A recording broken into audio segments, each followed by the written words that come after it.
Hey everyone, I'm the Canadian lad, and today I watched Daredevil Born Again episode 2 at 0.25x speed. Now I'm gonna go back to my conventional 0.25x speed style for this breakdown, since there's not just enough time to do a full analysis as episode 3 drops tomorrow. So without wasting any time, let's jump straight into the details. Number 1. During Wilson Fisk's New Year's Eve speech, we got several Easter eggs from past Marvel shows. There's an ad for Rogers' musical from Hawkeye where Fisk made his MCU debut. We also see Pim Van Dyne Foundation from Ant-Man and the Wasp: Quantumania, with people wearing hats featuring their logo. There's an ad for Harlem's Paradise, a nod to Luke Cage. And lastly, the Pingo Doce advert, which first appeared in The Incredible Hulk and has been in the MCU ever since. Number 2. In the same speech, Fisk says, "We don't need a gun-toting vigilante who wears a skull on his chest, or a man who dresses in a spider outfit, or a guy who wears devil horns to save us. No." Now, I understand Fisk calling out the Punisher or Daredevil, but including Spider-Man, that seems like Marvel planting a seed for the future. And this is the moment I've been dying to see in the MCU. Remember Marvel planted the seed for Namor in Endgame, and then boom, he's there in Black Panther 2. So this makes me think Spider-Man 4 might feature Peter Parker meeting Wilson Fisk. I mean, there's no way Spider-Man wouldn't hear the mayor of New York calling him out. Please, Marvel, give us Spider-Man 4 where we finally see Spider-Man going up against the Kingpin.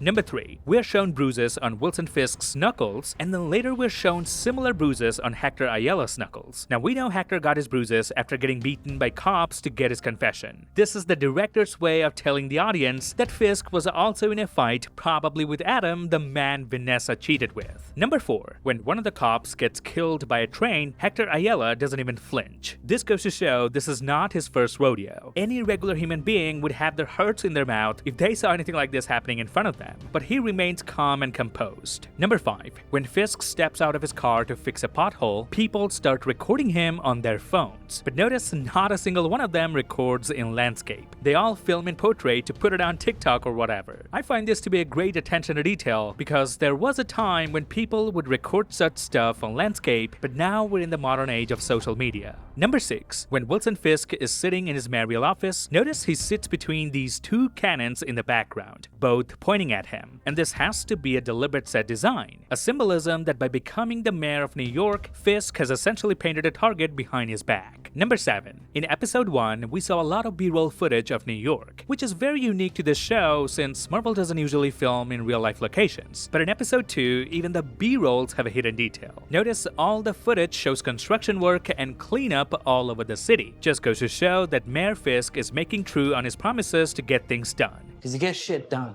You made things happen for yourself, now you make things happen for New York. He's indeed transforming New York, and as the city starts to accept him, it'll make it easier for him to manipulate people into doing things the way he wants. Number 8. Heather Glenn's book is titled Live Without Fear, which is a nod to Daredevil's nickname from the comics, The Man Without Fear. Number 9. When Heather Glenn talks about people showing a curated version of themselves on social media or in real life through masks, the camera immediately pans towards this male character who's been played by Hunter Doohan. How we present a curated version of ourselves, like through filters on social media or masks.